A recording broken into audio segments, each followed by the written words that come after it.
Hello, in this class of accountancy of class 12, we were discussing chapter number 2 partnership fundamental. हम लोगों ने interest on drawings के कुछ concept discuss कर दिए थे। अब इसमें सिर्फ एक ही कंसेप्ट रहता है जिसको हम लोग डिस्कस करेंगे। इससे जो पहले की क्लासेस हुई थी उनमें आप लोगों को डाउट था कि किस तरीके से इंटरेस्ट ऑन ड्राइंग कैलकुलेट करते हैं। उसके लिए मैंने आप लोगों को पिछली वीडियो सेंड करी थी। अगर फिर भी आप लोगों का कोई डाउट रह रहा है तो आप मुझे बता सकते हैं। पिछला जो कंसेप्ट था उसमें हम लोग पढ़ते थे कि जब एक फ़िक्स्ड अमाउंट विड्रॉ हो रहा था हर महीने, ठीक है, या तो वो हर महीने विड्रॉ कर रहे थे या क्वार्टरली या 6 मंथली अमाउंट को विड्रॉ कर रहे थे। अब जो हम लोग कंसेप्ट पढ़ेंगे उसमें हम लोग पढ़ेंगे कि जब अलग अलग अमाउंट विड्रॉ किया जाता है और उसके निकालने का इंटरवल भी कोई फ़िक्स नहीं है, तो किस तरीके से हमें क्वेश्चन को सॉल्व करना है। When varying amount are withdrawn at different interval, जब आप अलग अलग अमाउंट को विड्रॉ कर रहे हैं, ठीक है। अब जैसे क्वेश्चन में दिया है 1 अप्रैल 2016 में 16,000 रुपये विड्रॉ करे गए, 30 जून 2016 में 15,000, अक्टूबर 31 2016 में 10,000, दिसंबर 31 2016 में 14,000 और मार्च 1 2017 में 11,000 रुपये विड्रॉ करे गए। इंटरेस्ट ऑन ड्राइंग हमें दिया हुआ है 10% पर एनम। तो अब यहाँ पर हमें इंटरेस्ट कैसे निकालना है, उसके निकालने के लिए हम लोगों को एक टेबल बनाने की ज़रूरत पड़ेगी, ठीक है। तो statement showing calculation of interest on drawings. तो अब हम लोग यहाँ पर इंटरेस्ट ऑन ड्राइंग्स कैसे कैलकुलेट करने वाले हैं उसको समझेंगे, ठीक है। तो अब जैसे इस क्वेश्चन में आपको दिया हुआ है कि जो पहली तारीख है जिसमें आपने अमाउंट विड्रॉ किया है वो है 1 अप्रैल 2016। तो यहाँ पे डेट के कॉलम में डेट डाल देते हैं, 1 अप्रैल 2016 में विड्रॉ हुआ है। कितना अमाउंट विड्रॉ हुआ है? 16,000 विड्रॉ हुआ है, ठीक है। अब एक बात बताओ, कितना टाइम पीरियड रह गया 1 अप्रैल से 31 मार्च तक? ये हमारा अकाउंटिंग ईयर होता है। तो 1 अप्रैल को विड्रॉ कर लिया तो 31 मार्च तक कितने महीने रह गए? Time left after this drawing, how much time is left after this drawing? पूरे 12 महीने बचते हैं, ठीक है। 1 अप्रैल से 31 मार्च तक पूरे 12 महीने बचते हैं, क्योंकि अप्रैल का महीना भी आप काउंट करोगे। यहाँ पे 1 तारीख दी हुई है हमें, ठीक है। अब क्या करना है, हमें यहाँ पे इसका प्रोडक्ट लेना है। 16,000 को 12 से मल्टीप्लाई करेंगे। 16,000 को 12 से मल्टीप्लाई करोगे तो आपको कितना मिलेगा? 1,92,000, ठीक है। क्या किया हमने? डेट, अमाउंट, टाइम पीरियड और प्रोडक्ट, हमने इससे 4 कॉलम बनाए थे। डेट के कॉलम में डेट, अमाउंट के कॉलम में अमाउंट डाल देंगे। इनके में तो कोई दिमाग लगाना नहीं है, बस आपको क्या करना है कि टाइम पीरियड देखना है कि इस डेट के बाद 31 मार्च तक कितना टाइम पीरियड रह जाता है। तो यहाँ पे कितना टाइम पीरियड रह गया? 12 महीने का। और फिर हम क्या करेंगे? प्रोडक्ट निकालेंगे इन दोनों को मल्टीप्लाई करके, यानी कि 1,92,000, ठीक है। अब नेक्स्ट वाला देखिए, हमें डेट दी हुई है 30 जून 2016। इसमें हमने निकाला है 15,000 रुपये। तो अब आप बताएं कैलकुलेट करके कि 30 जून से लेकर 31 मार्च तक कितना टाइम रह गया। अब अप्रैल, मई, जून, ये 3 महीने तो चले गए। जून की 30 तारीख तो दे रखी है, ठीक है। तो 1 जुलाई से लेकर 31 मार्च तक कितना टाइम पीरियड रह जाता है? 9 महीने का टाइम पीरियड रह जाता है। और 15 का कितने होते हैं? 135। 1,35,000 हमारा प्रोडक्ट निकल के आएगा इन दोनों को मल्टीप्लाई करके, अमाउंट और प्रोडक्ट को मल्टीप्लाई करके। हम आप चाहो तो इसे नंबर दे सकते हो, A, B, C और ये D। ये D कैसे निकला है? B इंटू C करके, अमाउंट और टाइम पीरियड को मल्टीप्लाई करके हमें क्या मिलता है? प्रोडक्ट मिलता है। नेक्स्ट डेट हमें दी हुई है 31 अक्टूबर की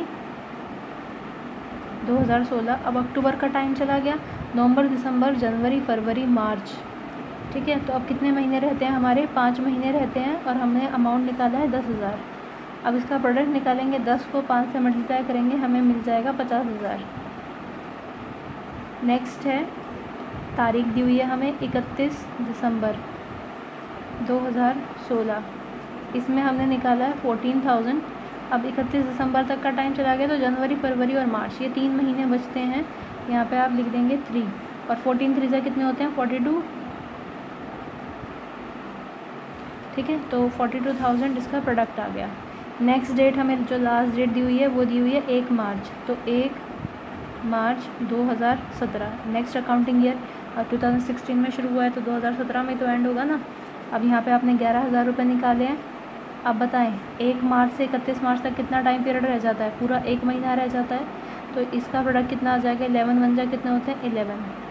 ठीक है, अब हम लोगों को करना है इसका टोटल। लास्ट स्टेप हो जाएगा आपका टोटल। अब आप टोटल करेंगे, इन सबको आप ऐड करेंगे तो आपको ऐड करके कितना मिलेगा 4,30,000। ठीक है, अब हमें निकालना है इस पर इंटरेस्ट। तो सम ऑफ प्रोडक्ट हम निकाल चुके हैं 4,30,000। आपको रेट ऑफ इंटरेस्ट दिया हुआ है क्वेश्चन में 10%,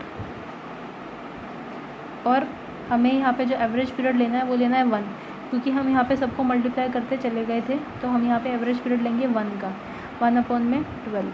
अब आप इसको सॉल्व कीजिए। अब जब आप इसे सॉल्व करेंगे तो आपको आपका इंटरेस्ट मिल जाएगा 3583.3 पॉइंट में आएगा, तो आप इसे सिंपल 8583 लिख सकते हो। तो ये जो मेथड है ये है वेटेड एवरेज मेथड। इसमें हमने क्या किया, डेट, अमाउंट, टाइम पीरियड और प्रोडक्ट। हमने अमाउंट और टाइम पीरियड को मल्टीप्लाई करके प्रोडक्ट किया और फिर प्रोडक्ट का सम करके उस पर रेट लगाया जितना हमें रेट ऑफ ड्राइंग्स दिया हुआ था, और एवरेज पीरियड लिया 1/12। ठीक है, और इसको जब आप सॉल्व करेंगे तो आपको आपका इंटरेस्ट मिल जाएगा।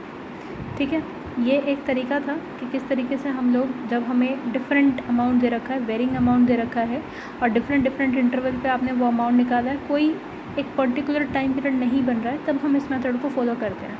वैसे तो ये एग्ज़ाम में नहीं आता है, ठीक है, लेकिन फिर भी आप लोगों को पता होना चाहिए कि किस तरीके से अगर वेरिंग अमाउंट दे रखा हो तो हम कैसे इंटरेस्ट कैलकुलेट करेंगे।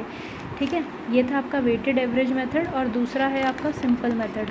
अब सिंपल मेथड कैसे निकालते हैं, सिंपल मेथड में आप कैसे सॉल्व करेंगे। सपोज़ आपको डेट दिया हुआ है, अमाउंट आपको दिया हुआ है। अब आप क्या कैलकुलेट करेंगे, पीरियड कैलकुलेट करेंगे कि इस पीरियड के बाद कितना, इस यानी कि इस डेट के बाद आपका कितना टाइम पीरियड रहता है, और फिर आप डायरेक्ट यहाँ पे इंटरेस्ट कैलकुलेट कर देंगे। वेटेड वाले में क्या किया था, हमने यहाँ पे प्रोडक्ट लिया था तो हमने अमाउंट और पीरियड को मल्टीप्लाई कर दिया था। यहाँ पे हम यहाँ पे डायरेक्ट इंटरेस्ट को कैलकुलेट करेंगे। ठीक है, अब कैसे करना है उसको कैलकुलेट, आइए समझ लेते हैं। अब 1 जून 2016 ये हमें तारीख दी हुई है। इसके बाद आप बताएं कि 31 मार्च तक कितना टाइम पीरियड रह जाता है। अप्रैल और मई 2 महीने आपके चले गए। ठीक है, तो अब आपका 10 महीने का टाइम पीरियड रह जाता है। 31 अगस्त से लेकर 31 मार्च तक आपके 7 महीने रहते हैं। 30 सितंबर से आपके 6 महीने रहते हैं। 30 नवंबर से आपके 4 महीने रहते हैं, और 31 जनवरी दी हुई है तो जनवरी तक का पूरा महीना चला गया। फरवरी और मार्च सिर्फ 2 महीने बचे हुए हैं, तो आप यहाँ पे लिखेंगे 2। तो ठीक है, हमने यहाँ पे निकाल दिया है पीरियड। इतना तो आपका पिछले वाले मेथड से मैच कर गया, लेकिन हमें यहाँ पे क्या करना है, क्या अलग स्टेप है उसको जान लेते हैं। अब हम क्या करेंगे, यहीं पे इंटरेस्ट कैलकुलेट करेंगे। इंटरेस्ट कैसे कैलकुलेट करेंगे, 12,000 मल्टीप्लाई बाय, इस क्वेश्चन में सपोज़ हमें रेट ऑफ इंटरेस्ट जो दिया हुआ है वो दिया हुआ है 9% का। इंटरेस्ट ऑन ड्राइंग जो हमें निकालना है वो है 9% पर एनम का। ठीक है, तो इसको 9/100 रखेंगे, और इनटू में हमें एवरेज पीरियड रखना होता है ना। उसके बाद जितना आपको अमाउंट दिया है फिर आप उसमें रेट लगाते हो, फिर एवरेज पीरियड। एवरेज पीरियड कितना लेंगे हम लोग, यहाँ पे 10 का ही लेंगे, डिवाइडेड बाय 12। ये सिंपल मेथड है, इसमें आप यहीं पे इसको सॉल्व करेंगे। इसको आप सॉल्व करेंगे तो कितना आंसर आ जाएगा, अब आपका हो गया 10। अब आप 9 इंटू में 10 इंटू 10 करेंगे तो आपका आंसर मिलेगा 900 का। समझ आया। ठीक है, हमने यहीं पे इंटरेस्ट निकाल दिया। हमने क्या किया कि हमने 12,000 इंटू में 10 करके और फिर उसको ऐड करके फिर बाद में हमने फॉर्मूला नहीं लगाया, हम साथ के साथ यहाँ पे फॉर्मूला लगाते चलेंगे। नेक्स्ट है 8,000 हमें इंटरेस्ट दिया हुआ है, अमाउंट दिया हुआ है। इस पर हम लोग 9% का अपना इंटरेस्ट लगाएंगे और 7/12 का एवरेज पीरियड लेंगे। अब आप इसको सॉल्व करेंगे तो आपको ये अमाउंट मिलेगा 420 का। नेक्स्ट आपको दिया हुआ है 3,000 फिर से 9/100 रेट ऑफ इंटरेस्ट इतना ही है। मंथ है आपके 6/12। इसको सॉल्व करोगे तो आपको मिलेगा 135। ऐसे ही 7,000 इंटू में 9/100, ये हमारा रेट है। हमें यहाँ पे मंथ लेने हैं 4/12। इसको सॉल्व करेंगे तो हमें मिलेगा 210।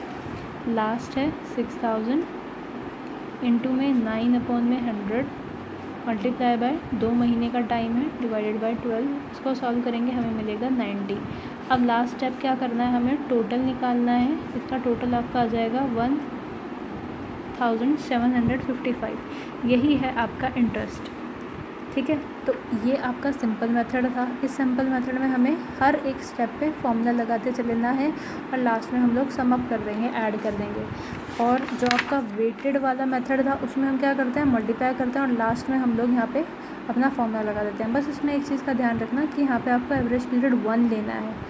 ठीक है, समझ आया? सिर्फ यही डिफरेंस था।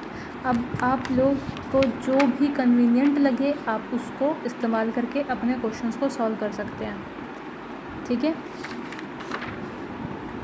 चलिए एक इम्पॉर्टेंट इन्फॉर्मेशन देख लेते हैं। When date of withdrawal are not specific, जब डेट ऑफ विड्रोवल स्पेसिफिक ना हो। A withdrew ₹60,000 from partnership firm during the year ended 31 March 2015। Interest on drawing is to be charge at the rate 8%। हमें बोला कि 60,000 रुपये withdraw करे हैं ए ने। ठीक है, अब इस पर आपको रेट ऑफ इंटरेस्ट दे दिया 8% का, 8% का। अब आप यहाँ पर कितना एवरेज पीरियड लेंगे, 6 मंथ का लेंगे। जब आपको डेट स्पेसिफिक मेंशन नहीं करी हो तब हम लोग इसको इस तरीके से कंसिडर करते हैं। अब आप इजीली इसको कैलकुलेट करके बता सकते हैं कि ए का कितना इंटरेस्ट यहाँ पर चार्ज होगा। बताएं कितना आ जाएगा, 2400। समझ आया? तो ये तो था आपका इंटरेस्ट ऑन ड्राइंग का कंसेप्ट। हम नेक्स्ट क्लास में जो हम लोग P&L एप्रोप्रिएशन अकाउंट पढ़ रहे थे उसको हम लोग सॉल्व करेंगे। हम लोगों ने P&L एप्रोप्रिएशन में इंटरेस्ट ऑन ड्राइंग कैलकुलेट करना सीख लिया है। अब हम लोग इंटरेस्ट ऑन एप्रोप्रिएशन अकाउंट बनाएंगे। ठीक है, और इसमें आइटम को पोस्ट करेंगे। अब जो भी प्रॉब्लम आएगी साथ के साथ उसे सॉल्व करते चलेंगे। हमने इसको सॉल्व किया है अभी। ठीक है, इंटरेस्ट ऑन ड्राइंग्स को जितनी कैलकुलेशन इंटरेस्ट ऑन ड्राइंग्स में है ना, ऐसे ही कुछ इंटरेस्ट ऑन कैपिटल में, सैलरीज में ऐसा ही थोड़ा थोड़ा कैलकुलेट करना पड़ेगा। पर इसमें हमें ज़्यादा ध्यान रखना पड़ता है। मेनली तो यहाँ क्या होता है कि आपको ये फॉर्मूला लेना पड़ता है। ठीक है, इंटरेस्ट ऑन ड्राइंग कैलकुलेट करने के लिए कि जितना आपका ड्राइंग्स है उसमें आप रेट लगाएंगे और आप एवरेज पीरियड अपॉन में 12 करेंगे। ठीक है, और ज़्यादातर तो क्वेश्चन में क्या होता है कि आपको 6 ही लेना होता है एवरेज पीरियड।